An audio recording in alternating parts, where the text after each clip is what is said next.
আকা মুস্তাফা সাল্লাল্লাহু তাআলা আলাইহি ওয়াসাল্লাম বলেন, আও মুহিব্বান, তোমরা যদি আলিমকে মোহাব্বত করে নাও, আলিমকে ভালোবেসে নাও, আলিমকে মোহাব্বত করার কারণে, ভালোবাসার কারণে আকা মুস্তাফার নবী নূরি জবানে বলেছেন, কাল কিয়ামতের ময়দানে নাজাতের জারিয়া হয়ে যাবে।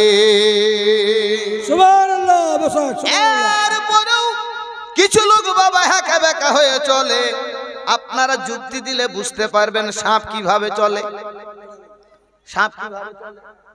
হ্যাঁকা ব্যাকা, হ্যাঁ কথা বলতে হবে, না হলে ঘুমিয়ে গেলে আমার ওয়াজ করে লাভ নাই। সাপ চলে হ্যাঁকা ব্যাকা, আরে ব্যাং চলে লাফিয়ে লাফিয়ে, নাকি বলেন না? তো ব্যাকা হয়ে সাপ গিয়ে ব্যাংকে বলছে, আরে ব্যাং তোর অভ্যাস কেন এত খারাপ রে? বলে কি হলো বল? বলে তুই যতবার লাফ দিস ততবার পেশাব করিস কেন?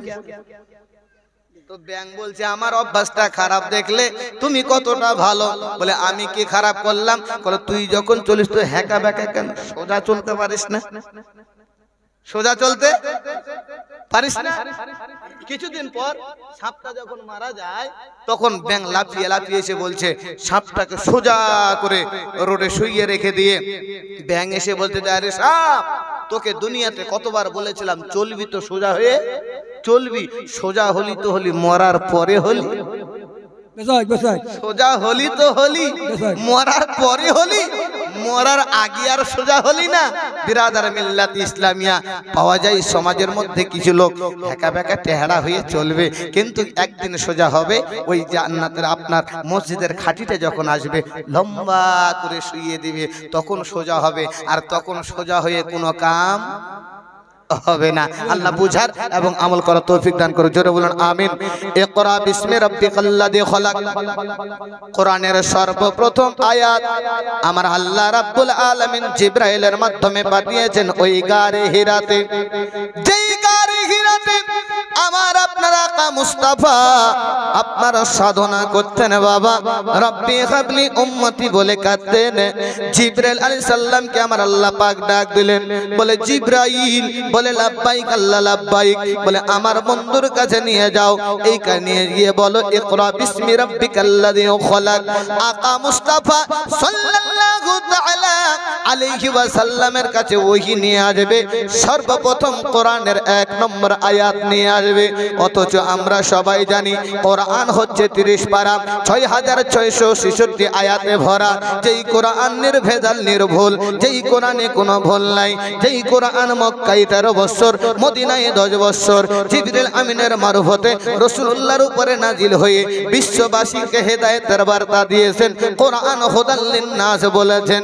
কিন্তু এই আয়াতটা যখন নাজিল হয়, তখন জিবরিল আলাইহিস সালাম আয়াতটা নিয়ে আসবেন। তার আগে 3 জন ফেরেশতা ওই গারে হিরাতে ঢুকে গেল।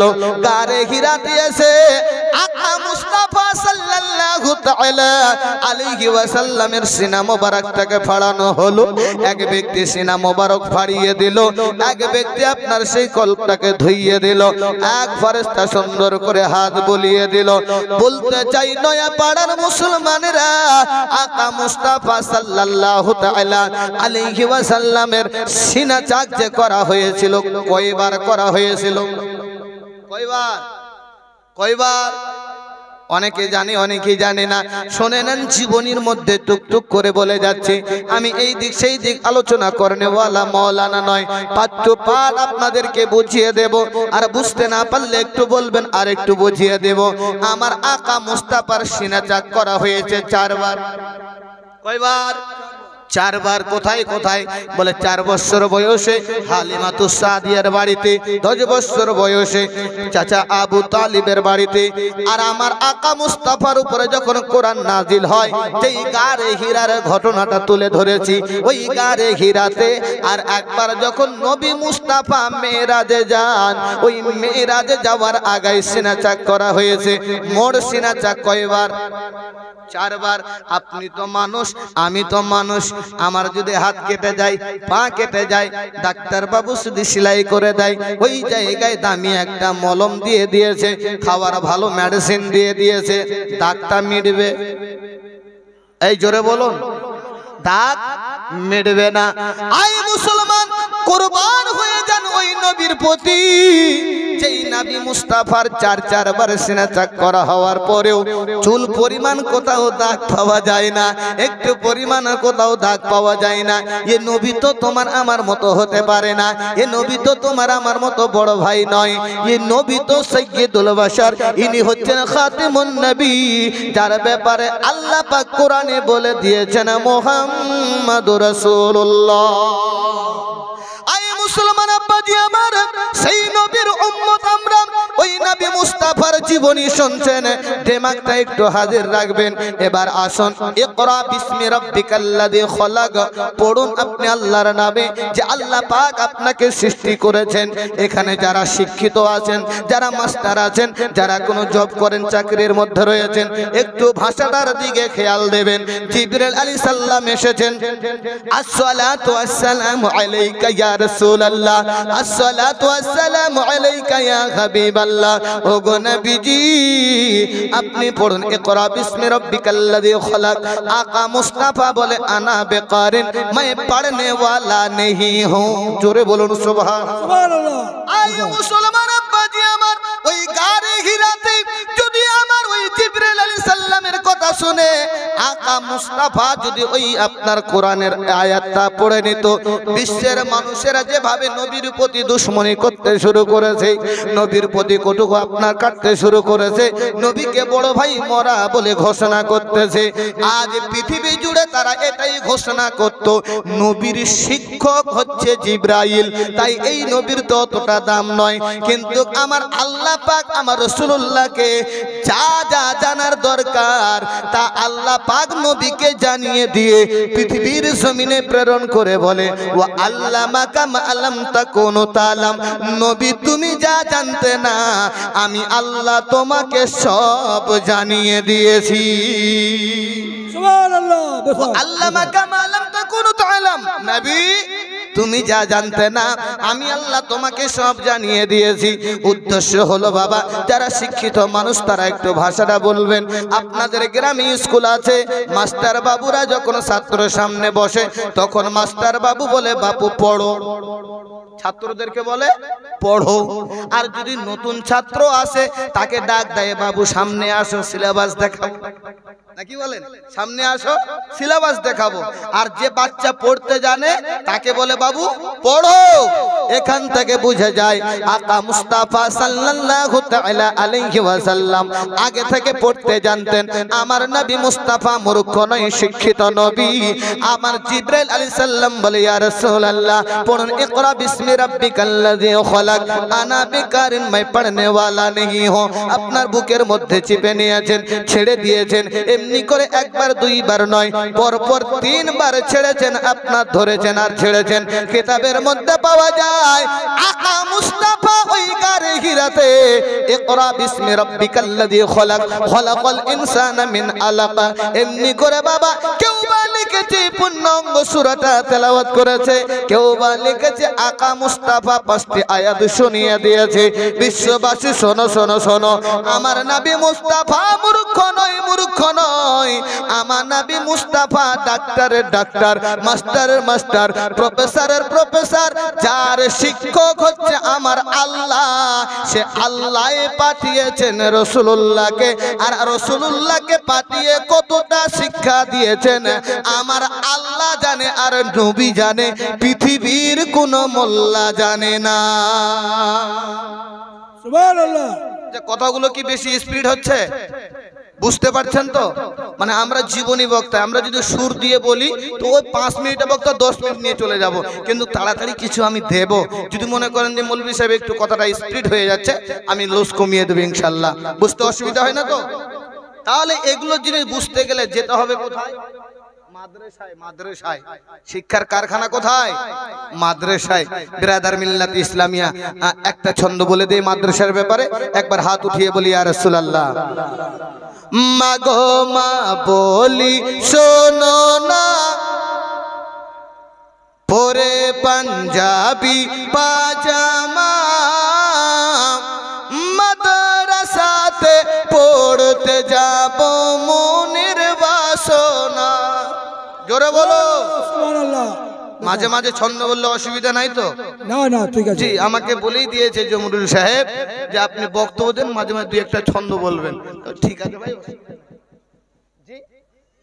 মাশাআল্লাহ, এদিকের লোক গজল খুব ভালোবাসে। তবে আমরা গজলও বলি, বক্তব্য রাখি, তবে মাত্র একটা দুটো ছন্দ আপনাদের শিক্ষার জন্য বলছি। কারণ এগুলো শিক্ষা, এগুলো জিনিস জানতে গেলে দরকার হলো মূল শিক্ষা। শিক্ষা হচ্ছে মানুষের মেরুদণ্ড। শিক্ষা যদি না থাকে এগুলো জিনিস জানা যাবে? জানা যাবে না।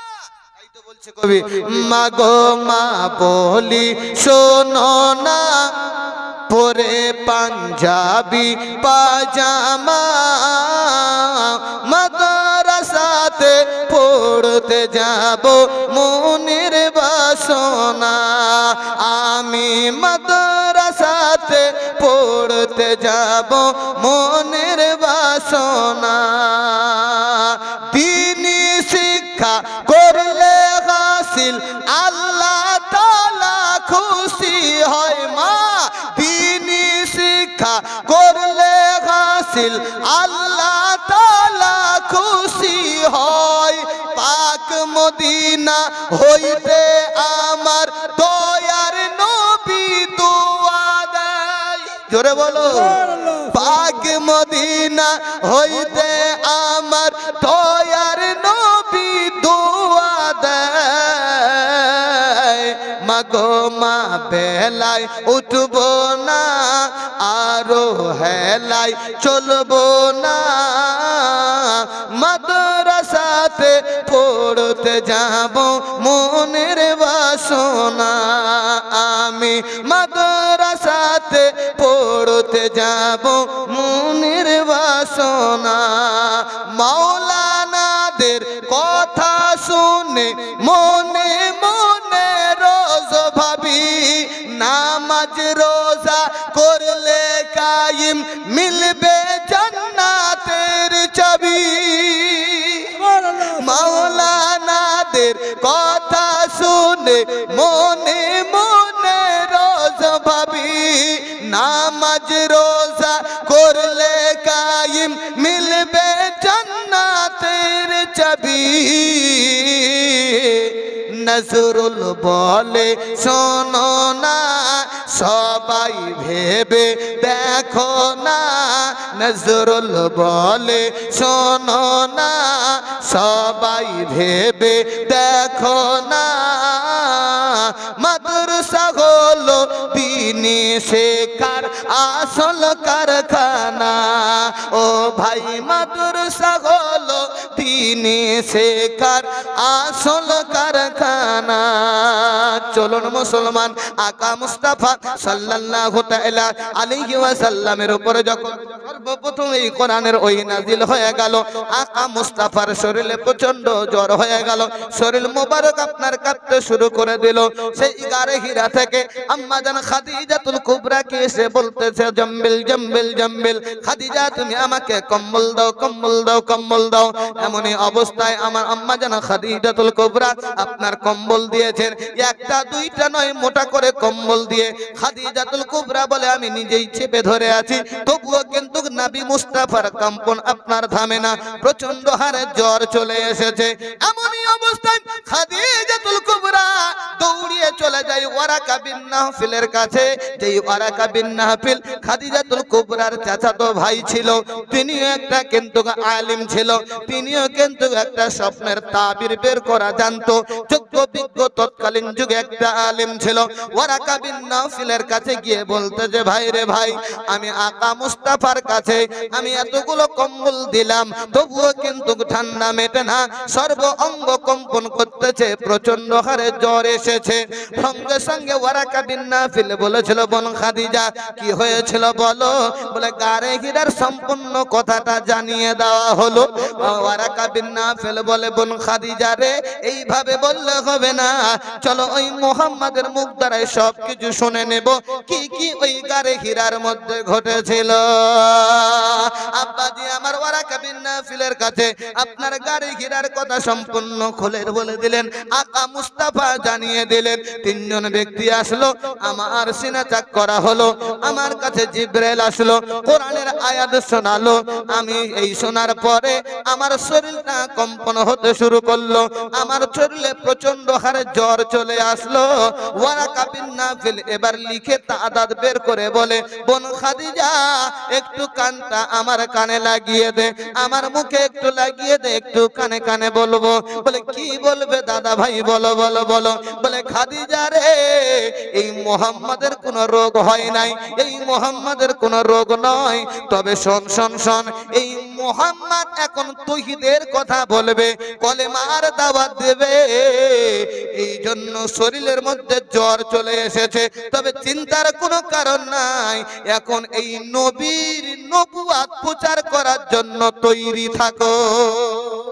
সুবহানাল্লাহ, সুবহানাল্লাহ। নবী নবুয়াত প্রচার করবে। এবার বলুন নয়া পাড়ার মুসলমানেরা, আমার নবী 40 বছরের পরে নবী না আগে নবী? আগের, সুবহানাল্লাহ। আগের নবী কতদিনের আগের নবী? বলে ইব্রাহিমের আগের নবী না ঈসার আগের নবী? বলে আরে মুসলমান, আকীদাকে দরস করে নিন, জীবনের সাথে সাথে জীবনটাকে বদলে নিন।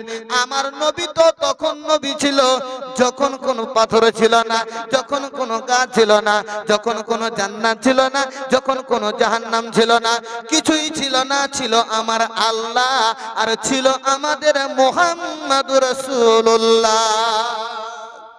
তখন আমার নবী ছিল, যখন আদম আলাইহিস সালামকে মাটি পানিতে মিশ্রিত করা হয়েছিল, তখন আমার নবী ছিল। কিন্তু বর্তমানে সমাজে দেখা যায় অনেকে নবীকে কটু কথা বলে, নবী নাকি 40 বছরের নবী হয়েছে। আমরা আহলে সুন্নাত ওয়াল জামাত, আমাদের আকীদা তৎকালীন যুগে আমার নবী ছিল, আমার নবীর নূরে সমস্ত জিনিস তৈরি হলো, কিন্তু নবীর নবুয়াত প্রচার করবে, কিছুদিন ওহী আসা বন্ধ হয়ে গেল, আর আপনার ওহী আসে না আসে না আসে না। এমনই অবস্থায় আকা মুস্তাফা বাইরে বেরিয়েছেন। আমার আল্লাহ পাক বলে, জিবরাইল আমার হাবিবকে পৃথিবীর জমিনে বসে থাকার জন্য পাঠায় নাই, আমার হাবিবের কানে এই তৌহিদের বার্তাটা দিয়ে দাও। বিরাদার মিল্লাতি ইসলামিয়া, আকা মুস্তাফা বসা, এমনই অবস্থায় আওয়াজ দিয়ে বলে, মুহাম্মদ পৃথিবীর জমিনে তোমাকে বসে থাকার জন্য পাঠানো হয় নাই, তুমি তৌহিদের কথা বলো, তুমি কলেমার কথা বলো। এই বলে সে ব্যক্তি আপনার গায়েব হয়ে গেল। আকা মুস্তাফা মনে মনে চিন্তা করে, মক্কার জমিনে তো সবাই মূর্তি পূজারী আছে, সবাই গাছ পূজারী, মাছ পূজারী, সূর্য পূজারী রয়েছে, কলেমার দাওয়াত দিব তো কাকে দেব, কলেমার কথা বলবো তো কাকে বলবো। দেখছে সামনে আম্মা জান খাদিজাতুল কুবরা, খাদিজাকে ডাক দিয়ে বলতে যে, খাদিজা রে, আমি মুহাম্মদ তোমাকে একটা কথা বলতে চাই। কি কথা বলতে চান আপনি বলুন। বলে, খাদিজা আমি কলেমার দাওয়াত দিতে চাই, আমি তৌহিদের কথা বলতে চাই, তুমি কি আমার কলমা খানি পড়বে নাকি? খাদিজাতুল কুবরা বলতেছেন, ইয়া রাসূলুল্লাহ, ইয়া হাবিবাল্লাহ, নবীজি এতদিন ধরে আমি খাদিজা সেটাই অপেক্ষা করি, কারণ আমি খাদিজা আপনার সঙ্গে বিবাহ করার আগে অনেকটা দৃশ্য দেখেছি, আমি খাদিজা ভালোভাবে জেনে নিয়েছি আপনি যেমন তেমন মানুষ নয়, যার টাইটেল মক্কা নগরে আল আমিন বলা হয়েছে, যার ব্যাপারে সত্যবাদী উপমা টাইটেল দেওয়া হয়েছে, এ তো যেমন তেমন মানুষ হতে পারে না, নিশ্চয়ই মূল্যবান মানুষ হবে, নিশ্চয়ই তিনি একজন নবী হবে। তবে ওগো আমার মাথার মুকুট, ওগো আমার স্বামী, আর দেরি নয় দেরি নয় দেরি নয়, আপনার মধুমাখা কলমা আমাকে পড়িয়ে দেন, লা ইলাহা মুহাম্মাদুর রাসূলুল্লাহ। নয়া পাড়ার মা বোনেরা শুনে যাও, রাতের বেলা গমা মহিলাদের মধ্যে ফার্স্ট ইসলাম কবুল করলেন আম্মা জান খাদিজাতুল কুবরা। এবার দ্বিতীয় ইসলাম কবুল করবেন কে? এবার আপনারা মনটাকে আপনার ধ্যান দিয়ে শুনবেন, দিলটা বাগ বাগ হয়ে যাবে। ইসলামের প্রথম গোড়ার ইতিহাস আমি তুলে ধরেছি। হযরতে আবু বকর সিদ্দিক রাদিয়াল্লাহু তাআলা আনহু, যার বাড়ি বলা হয়েছে মক্কা, আপনার ব্যবসা করার জন্য গিয়েছে সিরিয়া। ইনি আপনার ইসলাম কবুল করবেন। কিন্তু খাদিজাতুল কুবরার পরে পরে কে ইসলাম গ্রহণ করেছে, কে কলেমা পড়েছে, এটা আমাদের জানার বিষয়। যার ব্যাপারে আপনারা শুনেছেন যিনি হবেন নবীর জামাই, আর নবীর জামার নাম বলা হয়েছে হায়দারে কাররার, মুশকিল কুশা, যাকে বলা হয় বাংলাতে বাঘ, ইংরেজিতে বলা হয় টাইগার, আরবিতে বলা হয় আসাদুল্লাহ গালিব, যার নাম বলা হয়েছে হযরতে আলী। জোরে বলো সুবহানাল্লাহ। কি নাম বললাম বাপ? আলী। আলী। আমার নবী মুস্তাফার খাদিজা নামাজ পড়ে, আলী বেরিয়ে আসে, ভাই মোহাম্মদ এটা আমি কি দেখতেছি, উঠো বসা চলতেছে। সঙ্গে সঙ্গে আমার রাসূলুল্লাহ বলেছিল, ভাই আলী রে আমি একটা কথা বলবো, ধ্যান দিয়ে শুনবে। বলে কি কথা বলতে চান বলেন? বলে আমি তৌহিদের কথা বলতেছি, কলেমার কথা বলতেছি, তুমি পড়বে কি পড়বে না? তৌহিদের কথা বলছি, কলেমার কথা বলছি। কাকে বলছেন? আলীকে। তা আলীর বাপের নাম কি জানা আছে? আলীর মায়ের নাম কি জানা আছে? মাত্র 3 মিনিট এই আলীর হযরতে আলীর পরিচয়টা দিয়ে দেই। বিশ্বের মানুষেরা সবাই মিলে আপনার কাবা ঘরে আপনার মুখ ফিরিয়ে নামাজ পড়ে, মসজিদে দাঁড়িয়ে গিয়ে বলে কাবাতি শরীফাতে আল্লাহু আকবার, ওই কাবা ঘরের দিকে তাকিয়ে তাকিয়ে নামাজ পড়ে। কিন্তু ওই কাবা ঘরের ভিতরে হযরতে আলীর জন্মগ্রহণ হয়েছে। তার ভিতরে পৃথিবীর কোন সাহাবীর ওই কাবা ঘরে জন্মগ্রহণ করে নাই, কাবা ঘরে পয়দা হয় নাই মুসলমান। হযরতে আলী দ্বিতীয় নম্বর ইসলাম কবুল করেছেন, কাবা ঘরে পয়দা হয়েছেন। যার বাপের নাম বলা হয়েছিল আবু তালিব, যার মায়ের নাম বলা হয়েছিল ফাতেমা বিনতে আসাদ।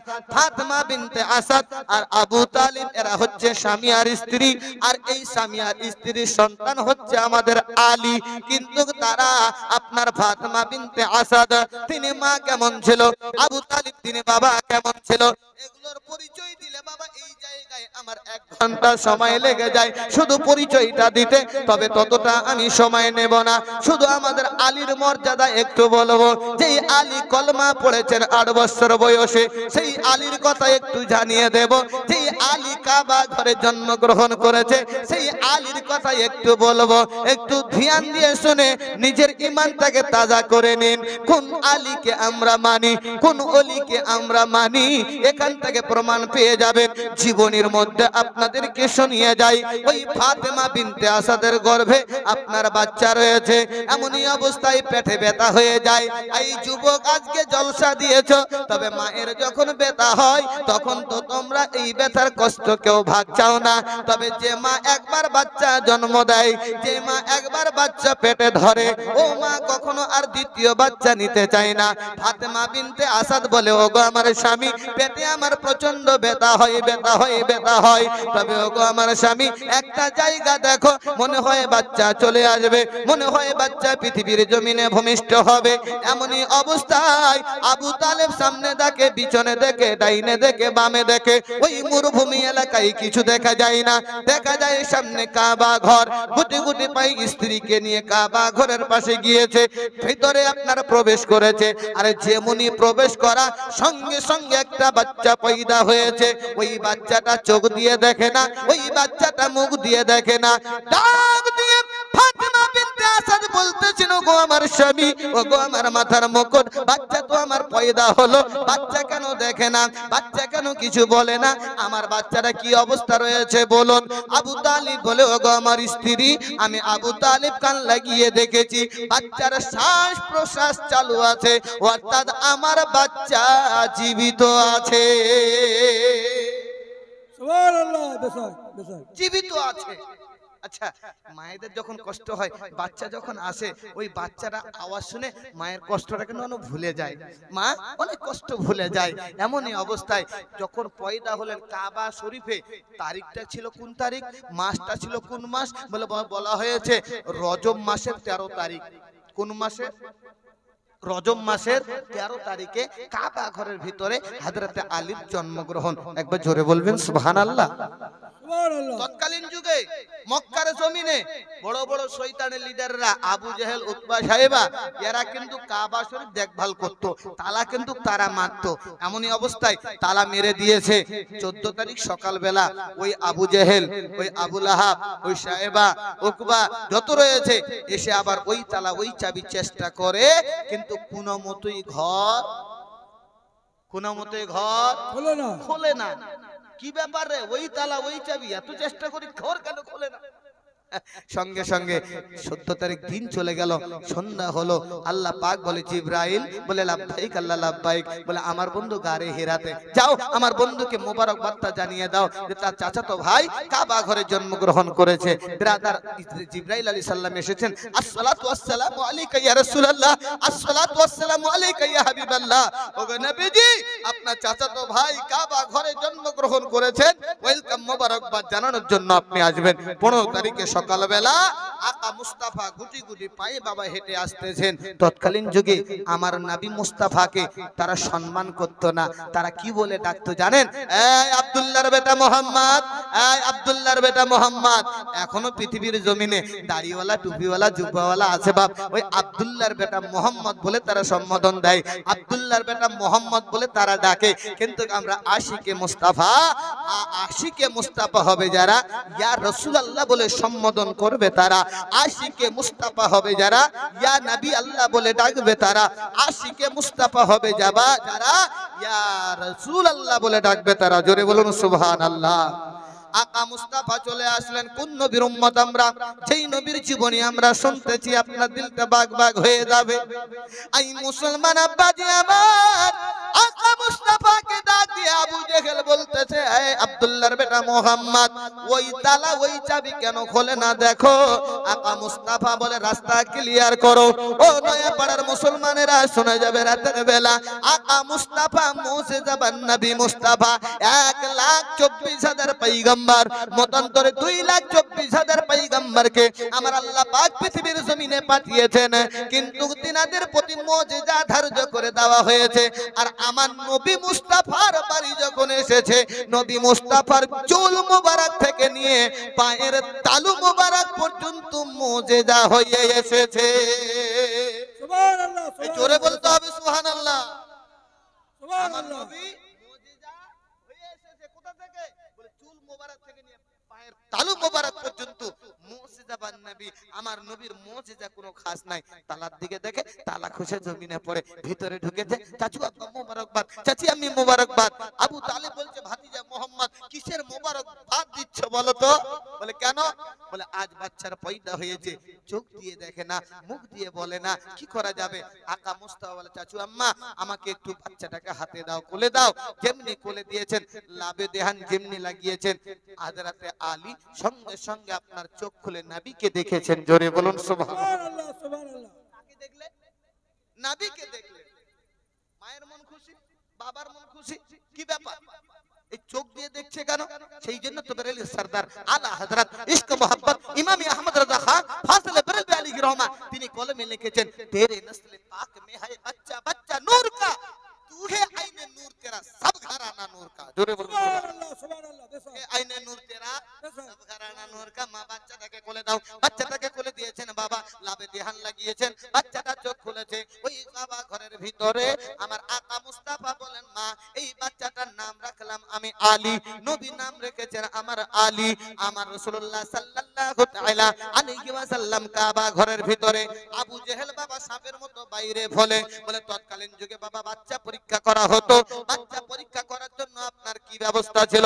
এখন তো বাবা কম্পিউটারের যুগ, ইন্টারনেটের যুগ। বাচ্চা পরীক্ষা কিভাবে করে? বলে মায়ের পেটে বাচ্চা যে অবস্থায় থাকুক না কেন, আপনার আলট্রাসোনোগ্রাফ করে আপনাকে দেখিয়ে দেওয়া হবে। বলে তৎকালীন যুগে তো এগুলো ছিল না। বলে আবু জেহেল বলে, শোনো শোনো শোনো, আমি আবু জেহেল মক্কার জমিনে কাবা ঘরে তত্ত্বাবধান আমার রয়েছে, আমার হাতে তালা চাবি রয়েছে। তবে তুমি মোহাম্মদ ভালো করে জানো, এই কাবা ঘরের আশেপাশে কারো যদি জন্মগ্রহণ হয়, আমি এই সাপ দিয়ে পরীক্ষা করি। সঙ্গে সঙ্গে আপনার ফাতেমা বিনতে আসাদ চোখের পানি ছেড়ে দিয়ে বলে, আই মুহাম্মদ মোহাম্মদ, কোন মা কি চাইবে বাচ্চাকে আপনার সামনে দিতে, কোন বাবা কি চাইবে বাচ্চাকে আপনার সাপের সামনে দিতে?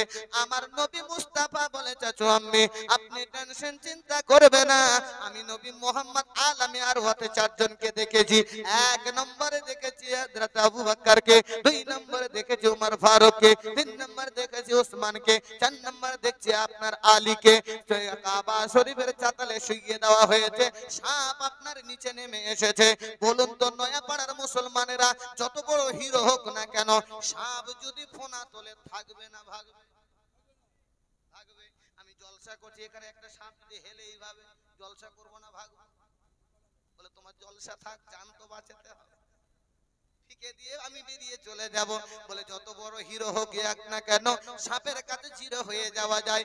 সাপ ফোনা তুলেছে, মা কান্না করতেছে, এমনই অবস্থায় আপনার রাসূলুল্লাহ বলতেছেন, ওগো আমার চাচু আব্বা, চাচু আম্মি টেনশন চিন্তা করো না, আপনার সাপ আগে আসতে দেন। ওই সাপ এসেছিল, যেই সাপের নাম বলা হয়েছিল মাইয়ারুল আরদ।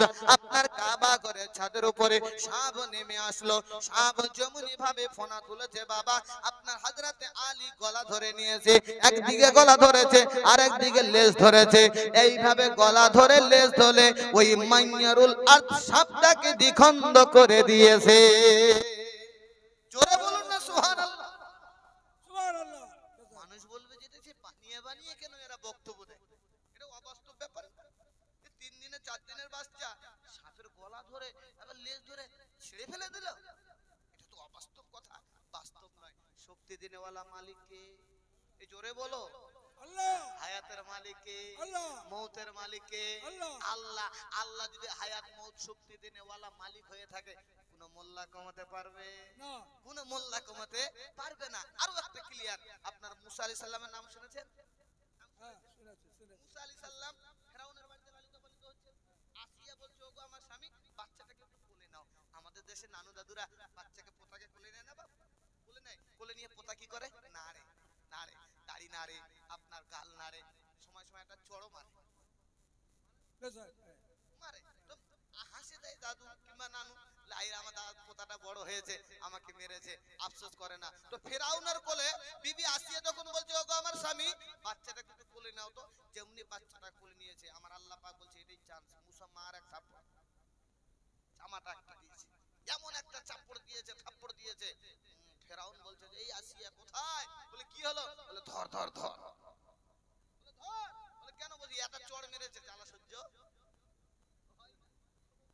আর কত বড় হবে, এটা বুঝতে অসুবিধা হচ্ছে না তো?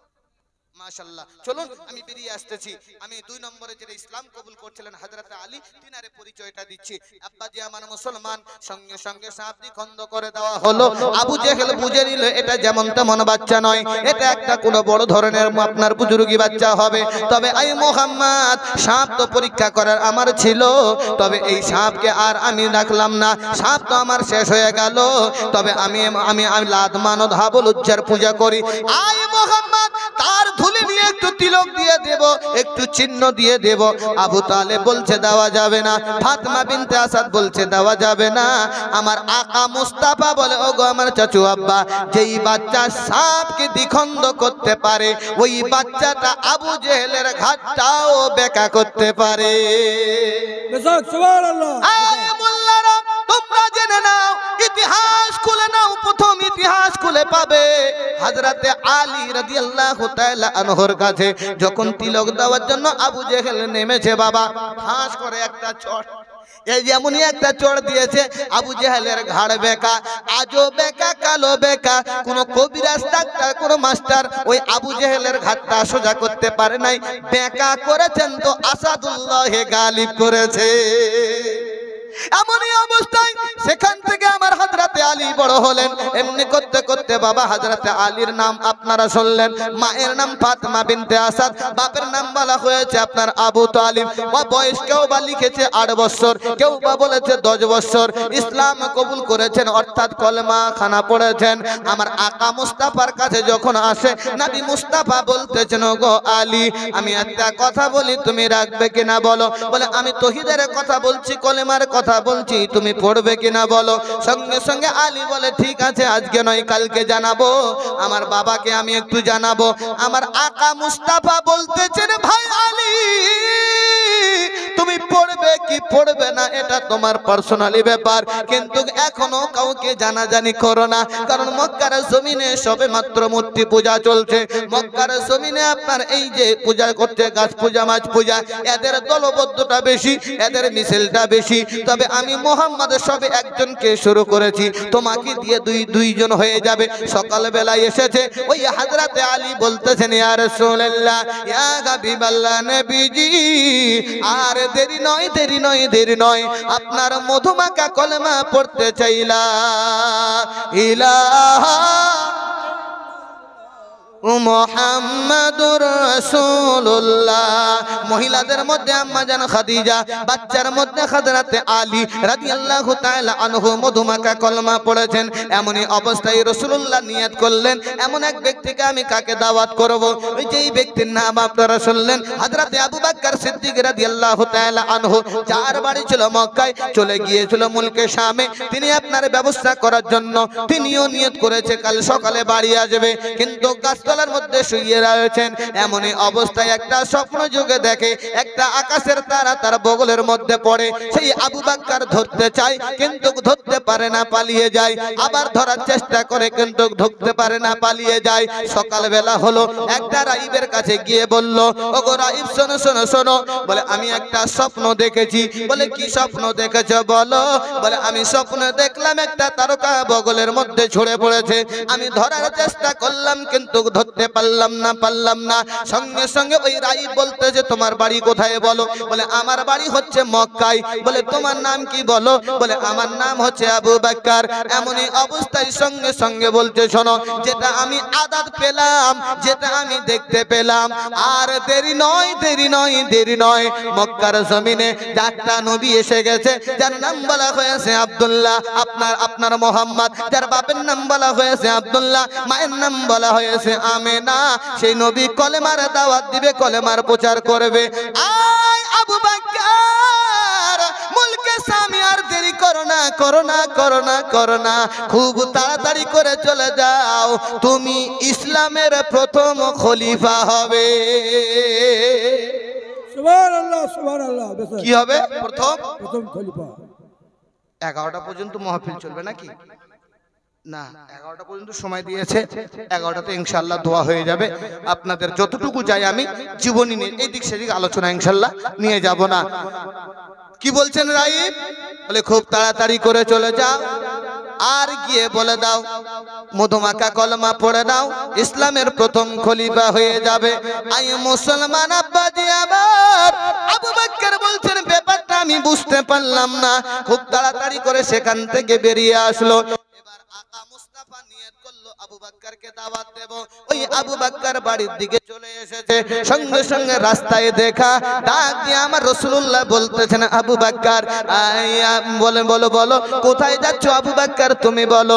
সঙ্গে সঙ্গে আমার রাসূলুল্লাহ বলতেছেন ওগো আবু বকর, আমি তো একটা নিয়ত নিয়ে বেরিয়েছি, আমি তাওহীদের কথা বলতেছি, আমি কলেমার দাওয়াত দিতেছি, তুমি কি কলেমা পড়বে নাকি? বলে আবু বকর বলেছিল ওগো নবীজি, আপনি যদি আল্লাহর নবী হয়ে থাকেন তাহলে আপনি একটা মুজিজা দেখিয়ে দেন। কারণ ঈসা আলাইহিস সালাম বলেন, ঈসা আলাইহিস সালাম বলেন, কওমের লোকেরা সবাই জিজ্ঞাসা করেছিল যদি আপনি আপনার নবীর নবুয়ত প্রচার করেন, যদি আপনি সত্যি করে নবী হয়ে থাকেন তাহলে আপনি জানিয়ে দেন, তাহলে আপনি বলে দেন, একটা মুজিজা দেখিয়ে দেন। কিন্তু আবু বকর সিদ্দিক এট ফার্স্ট আমার আকা মুস্তাফাকে বলতেছে ওগো মুহাম্মদ, তুমি যদি সত্যিকারের নবী হয়ে থাকো তাহলে একটা মুজিজা আমাকে দেখিয়ে দাও। আমার আকা মুস্তাফা নূরে জবানে বলতেছেন আবু বকর, তুমি রাত্রি বেলায় ঘুমিয়েছিলে, আর ওই রাত্রি বেলায় ঘুমিয়ে থাকা অবস্থায় একটা তারকা তোমার বগলের মধ্যে ছুটে পড়েছিল, তুমি ধরার চেষ্টা করেছিলে কিন্তু ধরতে পাও নাই। বলো আবু বকর, এটা কি আমার মুজিজা নয়? জোরে বলো সুবহানাল্লাহ। অদৃশ্য সংবাদদাতা নবী মুস্তাফা যেমনই এই কথা বলে দেওয়া বাবা, সঙ্গে সঙ্গে সঙ্গে আবু বকর হতবাক হয়ে ফেলফেলে আমার রাসূলুল্লাহর দিকে তাকিয়ে বলে, আচ্ছা রাত্রি বেলা স্বপ্ন দেখেছি মুলকে শামে, এই খবরটা মুহাম্মদ বলে দিল মক্কাতে, তাহলে মুহাম্মদ যেমন তেমন মুহাম্মদ নয়, এ নবী তো আর যেমন তেমন নবী নয়। আবু বকর বলেছিল, ইয়া রাসূলুল্লাহ, ইয়া হাবিবাল্লাহ নবীজি, আমি আবু বকর আর কোনো কিছুই শুনতে চাই না, আমি আবু বকর আর কিছু জানতে চাই না, আপনার মধুমাখা কলেমা পড়তে চাইলা ইলাহা ইল্লাল্লাহু মুহাম্মাদুর রাসূলুল্লাহ, লা ইলাহা ইল্লাল্লাহু মুহাম্মাদুর রাসূলুল্লাহ সাল্লাল্লাহু তাআলা আলাইহি ওয়াসাল্লাম। বলুন তো বাবা, কয়জন ইসলাম কবুল করলেন? 3 জন। ছেলেদের মধ্যে হযরতে আলী, যুবকদের মধ্যে হযরতে আবু বকর সিদ্দিক রাদিয়াল্লাহু তাআলা আনহু, আর মহিলাদের মধ্যে ফাস আম্মা জানা খাদিজাতুল কুবরা। সবে মাত্র 3 জন হলো। গোলামের মধ্যে এসেছে বলে জায়েদ কলমা খানা পড়ে নিয়েছে। 4 জন হলো। আমার আকা মুস্তাফা সকলকে কাছে ডেকে বলতেছে, এই আবু বকর, এই আমার এই খাদিজা, এই আলী, শোনো শোনো শোনো, এইভাবে তো এখন আর বসে থাকলে হবে না। আবু বকর তুমি তোমার বন্ধুদেরকে দাওয়াত দাও, খাদিজা তুমি তোমার বান্ধবীদেরকে দাওয়াত দাও, আলী তুমি তোমার বন্ধুকে দাওয়াত দাও। এমনি করে আমরা ইসলামটাকে একটু প্রচার আপনার আগে বাড়িয়ে নিয়ে যাব। কিন্তু প্রকাশ্য ভাবে এখনো মক্কার জমিনে দাওয়াত দিতে পারতেছে না, কারণ সংখ্যায় হচ্ছে কম, বেঈমানের সংখ্যা ছিল বেশি, কাফির মুশরিকদের সংখ্যা ছিল বেশি। আপনারা একটা যুক্তি দিলে ভালো বুঝতে পারবেন যে যদি আপনার সংখ্যাই কম থাকে, বেঈমানেরা আপনার আলুর সানা করে মেরে ফেলবে, বেঈমানেরা আপনার উপরে চেপে পড়বে। আকা মুস্তাফা সেটাও জানতেছেন।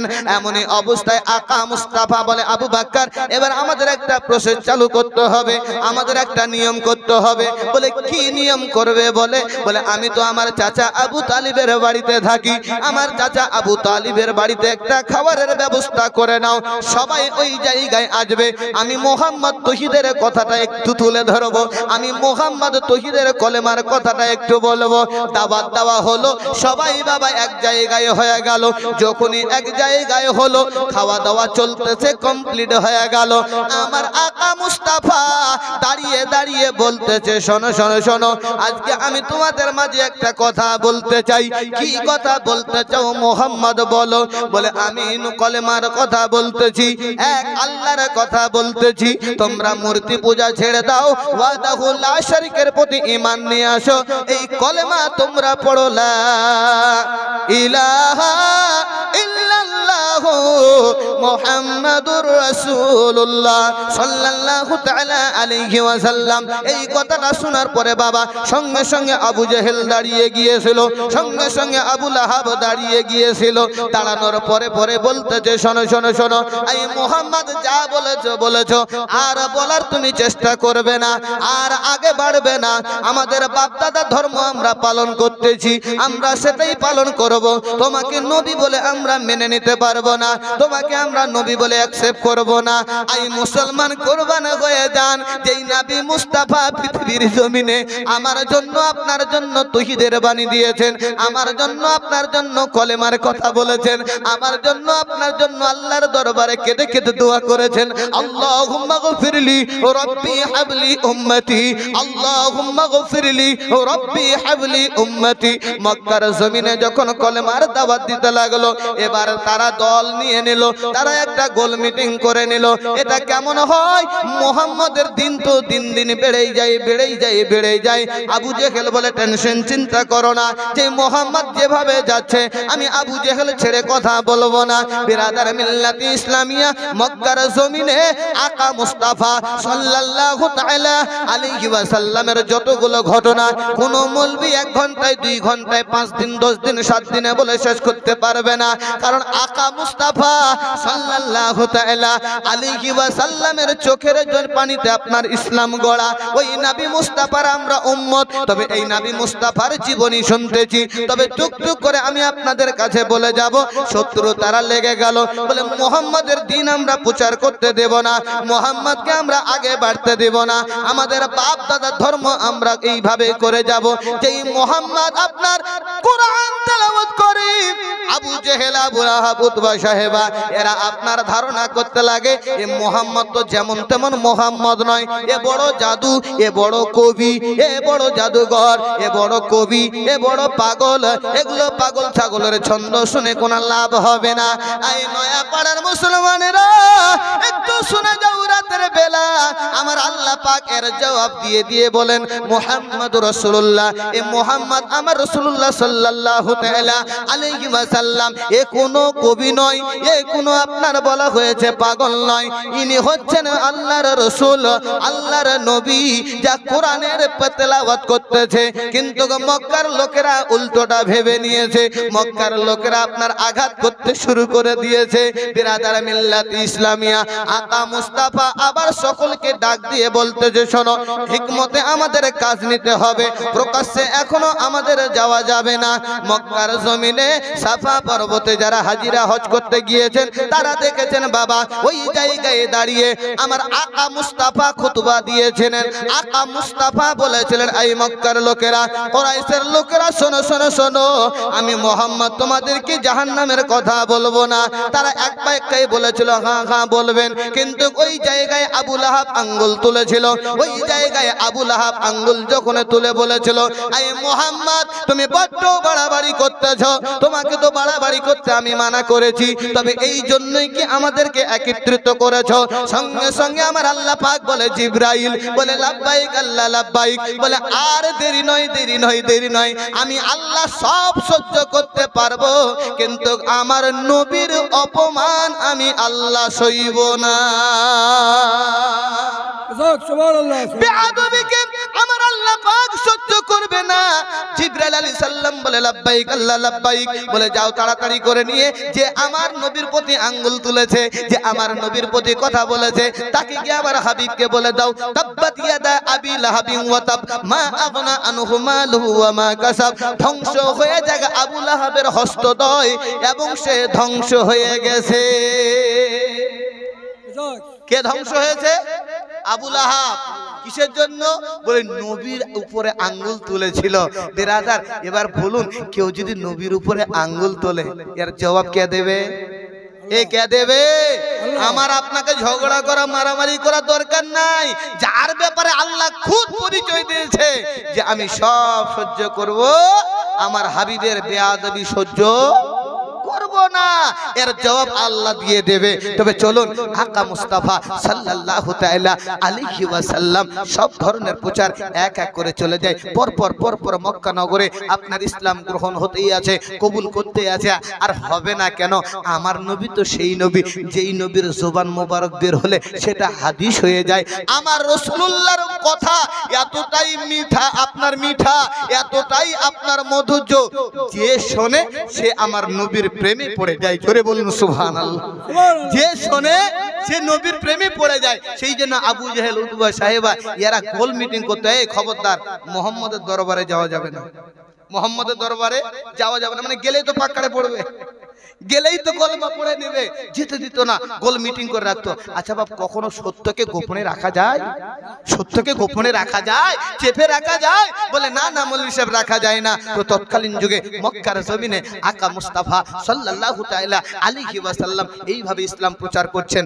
আবু জেহেলের আর সহ্য হয় না, গুপ্ত মিটিং ডাকলো, ডেকে বলছে এই শোনো, আমি মোহাম্মদকে কিন্তু আর ছাড়বো না, এবার মোহাম্মদকে আমি পাথর মেরে দেব, এবার মোহাম্মদকে আমি ছাড়বো না, মোহাম্মদকে এবার পাথর মেরে দেব। এই দিকে মারার আগে চলে আসছে আবু তালেবের কাছে, চাচাকে এসে বলছে এই চাচা, কি হলো মুরব্বী? হ্যাঁ মুরব্বী মুরব্বী। বলে বাংলাদেশের একটা বিশাল ডায়লগ চলছে, এটাই কি যে ভাবছে, একটা কথা বলছে এটা গোটাটাই ভাইরাল হয়ে যাচ্ছে, তাই না বাপ? তো যাই হোক, কষ্ট হচ্ছে না তো?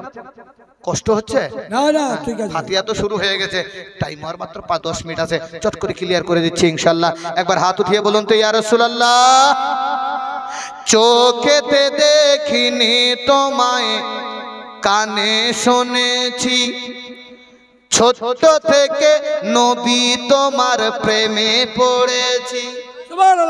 চোখেতে দেখিনি তোমায়, কানে শুনেছি, ছোট থেকে নবী তোমার প্রেমে পড়েছি।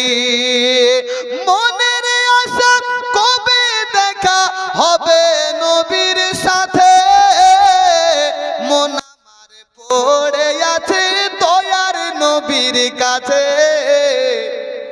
মন আমার পড়ে আছে মায়ার নবীর কাছে।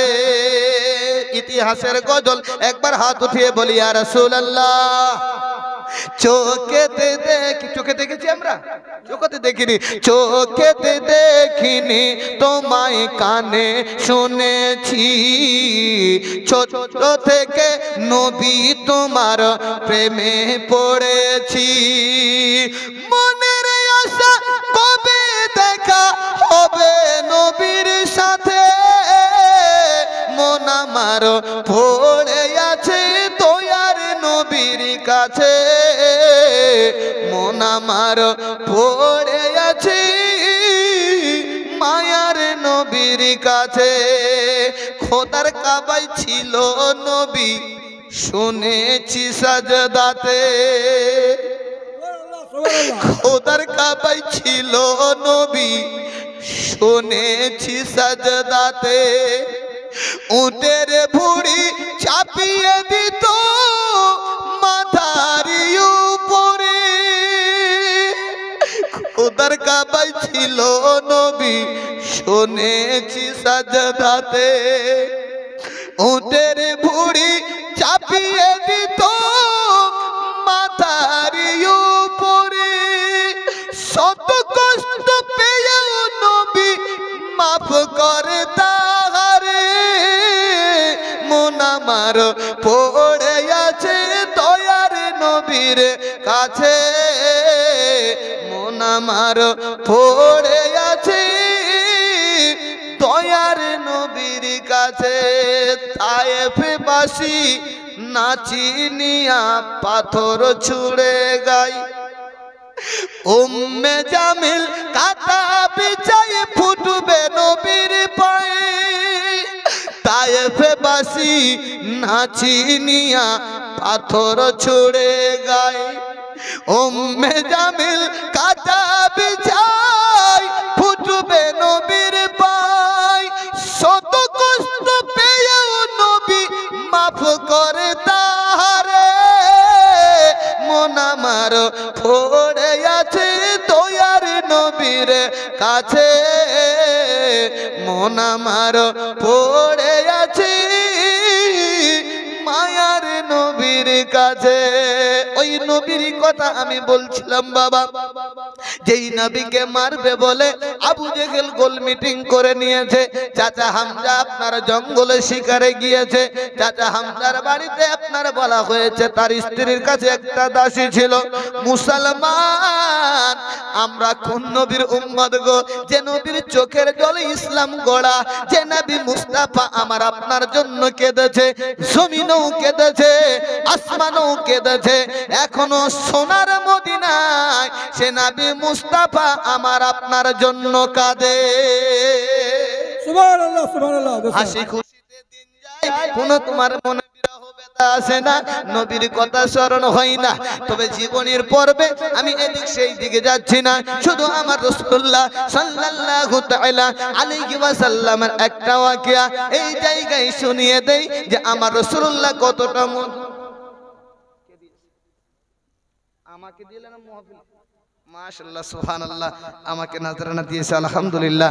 জনাব জমির সাহেব অনেক দিন থেকে ফোনে যোগাযোগ, যদিও আপনাদের কাছে আল্লাহ পাকের হুকুম হয়তো হয়ে গেছে, আপনাদের কাছে পৌঁছে গেছি। আল্লাহ পাক আশাটা বসাটা আমাদের সকলে যেন কবুল করে, জোরে বলি মাশাআল্লাহ সুবহানাল্লাহ। মুআজ্জাজ সামিন হযরত আকা মুস্তাফার মাত্র এই জায়গায় একটা আদর্শ কথা, যে কোন নবীর উম্মত যেই নবীকে পাথর মারার পরে উটের ভুঁড়ি চাপানোর পরে ওই নবী বদদোয়া না দিয়ে সুদোয়া দিয়েছেন, ভালো দোয়া দিয়েছেন। দুটো কথাকে ক্লিয়ার করব ইনশাআল্লাহ। চাচা আবু তালিবের কাছে গিয়েছে, চাচা আবু তালিবকে গিয়ে বলতেছে, শোনো মুহাম্মদকে মানা করে দাও, সে যেন আর এদিক সেদিক না যায়। এই মুহাম্মদ যদি আর বেশি বাড়াবাড়ি করে হয়তো তাকে জানে আমরা মেরে ফেলবো। যেই নবী মুস্তাফা গর্ভে থেকে বাবা হারা, যেই নবী মুস্তাফা 6 বছরের বছরে মাহারা, যেই নবী মুস্তাফা 8 বছরে দাদুহারা, চাচার কাছে লালিত পালিত হয়েছেন। ওই আবু তালিব ডাক দিয়ে বলছে, ভাতিজা মোহাম্মদ একটু কাছে আসো তো বাবু। বলে কি হলো চাচা বলো। বলে মোহাম্মদ রে, মক্কার আবহাওয়া বড় ভালো নয়, মক্কার আবহাওয়া বড় খারাপ। বলে কি খারাপ চাচা, বলেন বলেন বলেন। বলে আই মোহাম্মদ, তুমি যেই দিনের কাজ করছো, কলেমার দাওয়াত দিতেছ, এটা কি বন্ধ করা যায় না? দেখো আবু জেহেল, উতবা সাহেবা, বড় বড় শয়তানের লিডাররা ঘিরে ধরেছে। তবে মোহাম্মদ রে, তুমি তো ভালো করে জানো আমি তোমাকে কেমন মহব্বত করি, আমি তোমাকে কেমন ভালোবাসি। তবে ভালোবেসে ভাতিজা বলি সেখান থেকে দূরে সরে যাও। এর বদলে তুমি যা চাইবে এই মক্কার জমিনে তারা তাই দিতে রাজি আছে। তুমি যদি পাহাড় সমতুল্য সোনা নাও, তোমাকে সোনা দেওয়া হবে। তোমার যদি টাকার প্রয়োজন হয়, তোমাকে টাকা দেওয়া হবে।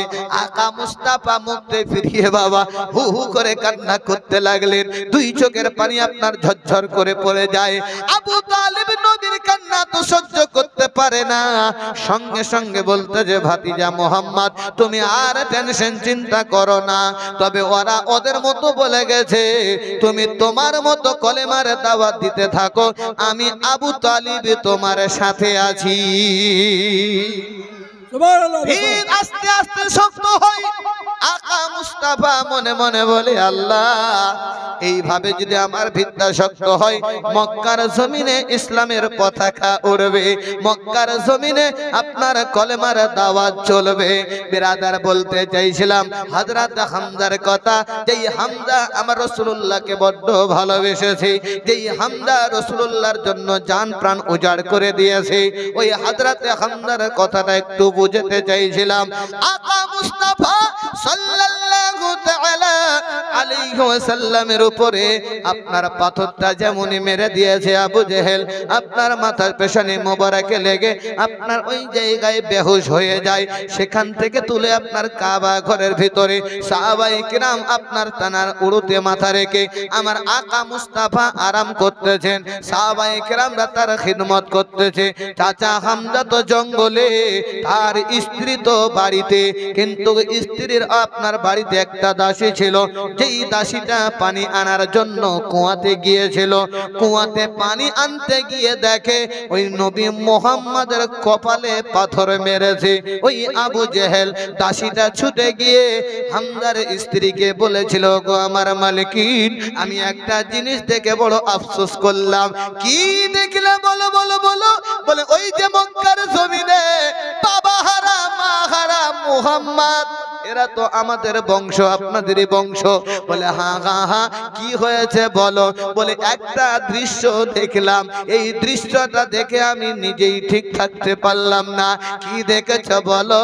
বলে ওই মুহাম্মদের কপালে একটা পাথর মেরে দিয়েছে ওই আবু জেহেল। যেমনই এই কথা শোনা হামজার স্ত্রী ঝরঝর করে চোখের পানি ফেলিয়ে কান্না করতেছে। হামজা আপনার কাজ ছেড়ে বাড়িতে এসেছে, দুপুর বেলা খাওয়ার টাইম, খাওয়ার সময় হয়ে গিয়েছে। স্ত্রী চোখের পানি ফেলতে ফেলতে স্বামীকে খাবার দেয়। হামজা তাকিয়ে তাকিয়ে বলে, ওগো আমার স্ত্রী, এতদিন বিবাহ হলো, আমি কি তোমাকে কোনোদিন দুঃখ দিয়েছি? বলে না না না না না, আপনি কোনোদিন দুঃখ দেন নাই। তবে স্ত্রী বলো বলো বলো, বাড়িতে আসলে এমনটা কান্না তোমার কোনোদিন দেখে নাই, আজকে কেন তুমি এরকমটা কান্না করছো? চোখের পানি কেন তুমি ফেলছো বলো। হামজার স্ত্রী বলেছিল, ওগো আমার স্বামী, আপনি আমাকে কোনোদিন ব্যথা দেননি, আপনি আমাকে কোনোদিন কষ্ট দেননি।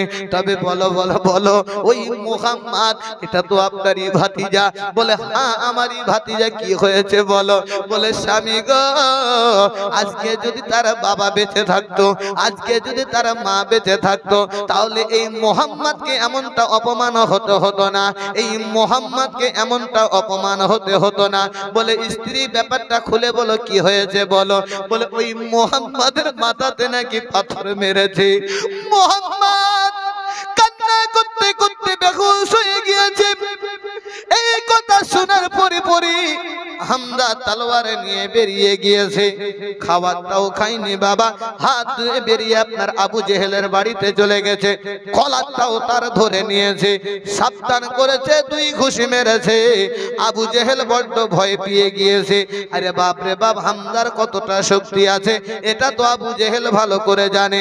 এখান থেকে মারার পরে এবার আমার নবীকে খোঁজাখুঁজি করতেছে, কোথায় গেল মোহাম্মদ, কোথায় গেল মোহাম্মদ, কোথায় গেল মোহাম্মদ।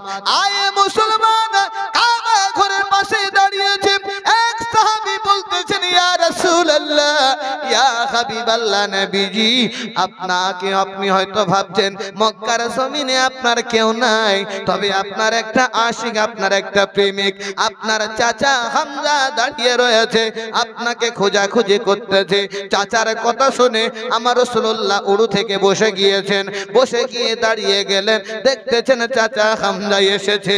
সঙ্গে সঙ্গে হামজা বলতেছে, ভাইপো মুহাম্মদ, আমি এসে গেছি বাপু, তুমি কান্না করো না, তুমি চিন্তা করো না। বাপু তোমার কোথায় লেগেছে বলো বলো বলো। আকা মুস্তাফা চোখের পানি ছেড়ে দিয়ে বলতেছে, ওগো আমার চাচা, যা কিছু বলার সব আপনি বলবেন, সব আমি শুনবো। আমি মোহাম্মদকে পাথর মেরেছে কোনো আফসোস নাই, আপনি ছুটে এসেছেন, আমি মোহাম্মদ খুশি হয়েছি। সঙ্গে সঙ্গে হামজা বলেছিল, চাচা ও আমার ভাতিজা, আমি ওই আবু জেহেলকে মেরেছি। আমার রাসূলুল্লাহ বলেছিল, চাচা মারাটা মোহাম্মদ বড় মনে করে না, মোহাম্মদকে যদি ভালোবেসে থাকো এই মোহাম্মদের মধুমাখা কলেমা পড়ে নাও, লা ইলাহা ও মুহাম্মাদুর রাসূলুল্লাহ। আউয়াল যিনি আখির তিনি, তিনি ইসলামের ওই মূল, লা ইলাহা ইল্লাল্লাহ। সবাই মুহাম্মদ, লা ইলাহা ইল্লাল্লাহ মুহাম্মদ রাসূল। ইসলামের দাওয়াত আকা মুস্তাফা এইভাবে ঠোকর খেয়ে খেয়ে খেয়ে খেয়ে কমপ্লিট করে দিয়ে সোনার মদিনায় আমার জন্য আপনাদের জন্য কান্না করছে। তাহলে এই নবীর উম্মত হয়ে জীবনী শোনার পরে আকা মুস্তাফার প্রেমে আমরা পাগল হব, পাগল হব না?